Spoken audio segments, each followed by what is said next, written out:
And I hate to scare you with this word, but if you haven't noticed, most of the rock and roll music out there, not all of it's published. All right, some of it's not. But a large portion of what we do, and I'm not going to hide it, is we teach it by rote. And what I do is I have these wonderful books called, it's in there, it's the Guitar Tab White Pages. And what it is it's how Leonard publishes these books that has not only guitar tab, but musically the written out solos, because I can't stand tablature, but they do. And I love to read just on the staff. They don't. And it kind of marries us together, because then I can live in my world and they can live in theirs. And it's got to be a lot easier for me to adapt to them than me to all of a sudden take Jake and expect Jake, Jake didn't learn that solo by reading it, right? The Crazy Train solo, right? Jake did not learn that. He learned it by ear, right, Jake? Is that how you did it? See? So you got to understand the animal of the guitar player, they're listeners. They're basically jazz players who listen. So they have incredible ears. So we're going to do it by rote.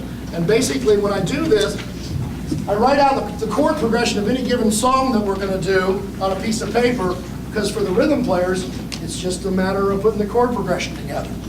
Then we listen to it through our monitor speakers, which are these, I don't know how technical you are, the monitor speakers.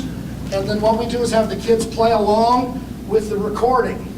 And we do that 2 or 3 or 4 times until everybody seems that they're going to get this. The vocalists are singing along. We're going to work out the harmony vocals later. Then what we do eventually after 2 or 3 or 4 times through it, we will ask, I'll say, give me 3 guitar players, bass player, and drummer, and a vocalist. And they'll just take turns going up. Now we're going to run the music through the monitors, the recordings through the monitors, and us through the mains at the same time, so that they're forced to listen and match tempo. And then eventually what we do is we do that 2 or 3 times until I tell my sound young man, where's Michael? Michael Higgins, he's my sound guru back there, right? Michael's a senior. He just likes to help out. And he will eventually turn down the monitor feed till eventually the monitor feed is gone and all you have left is us. And we pretty much just crossfade the two. And by the time we're done, in a given day, we can learn an entire song. We have another way I found out of doing it I call divide and conquer. And basically it's the same idea, but I divide them up in 2 or 3 different groups and stick them in a practice room with an iPod and a CD player of some kind and assign songs to them. And then what happens is they rotate into the room with me, and then I'll rehearse just their group, and I'll get through 1 or 2 groups a day. In a week's time, we can learn 3, 4, or 5 songs. Right now, our set list is at 26 songs since September or August when we started. Our goal is 40, and then we'll drop 15 of them for next year and add 15 more. Let's see, where am I going next? Oh, and that finally led to one day, and actually happened by accident. I couldn't be there. And so I asked the kids when they brought in the sub, what'd you guys do today? Or yesterday, and they said, well, we just sat in a circle and jammed. And then all of a sudden I was like, hey, that's actually a brilliant idea. So what I'm about to do, we're about to demonstrate to you our circle jam. And the way our circle jam is this. It works wonderful. The vocalists will actually go out of the room. Now, they can't go out of the room right now. And Mrs. Schwarberg is going to warm them up because we're about to feature them on a song that they've worked up for your listening pleasure. It allows us to work some time with just the vocalists to work on harmony vocals. So we'll take them into a practice room. This is a group that I actually can leave alone when I go to work with the vocalist, or Mrs. Schwarberg's there, she works with the vocalist, and then I can stay with the instrumentalists. But what will happen is our bass player, Chase, is going to set a groove. We're going key of A, right guys? Key of A. Chase will set a groove. The drummer will listen. He'll come in, set tempo, and then we have 2 guitar cables that are going to go around the guitarist.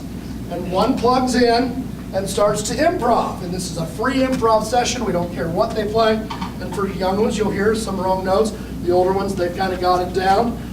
And they'll just freely improv either in 8s, 12s, 16s, however the groove is. And I leave that up to the bass player because I want it to change all the time. I don't want it to get locked into one thing. And I don't want to tell them what that groove needs to be. They need to experiment with that groove. So the bass player needs to experiment. Right, Chase? Not too much, though. Not too much, though. Sometimes we go off the deep end and we lose everybody. And so what will happen is, when the first soloist is done, the next soloist will begin. The first soloist will trade out his cable, hand it to the third guitar player, who plugs it in, simply waiting his turn. And it'll go around the entire circle, and everybody takes a chance to jam. Are you ready? Now we're going to go halfway and then switch drummers. The drummers, when they come in, the beauty of it, they get a chance to work on their fills, because they'll keep the beat going with the groove, and then as they go to switch soloists, they'll work on a fill that brings it in. Ready? We're starting with you. We're starting with Alex. All right, go ahead, Chase. Go ahead, unless you can warm up.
Switch drummers, switch the groove.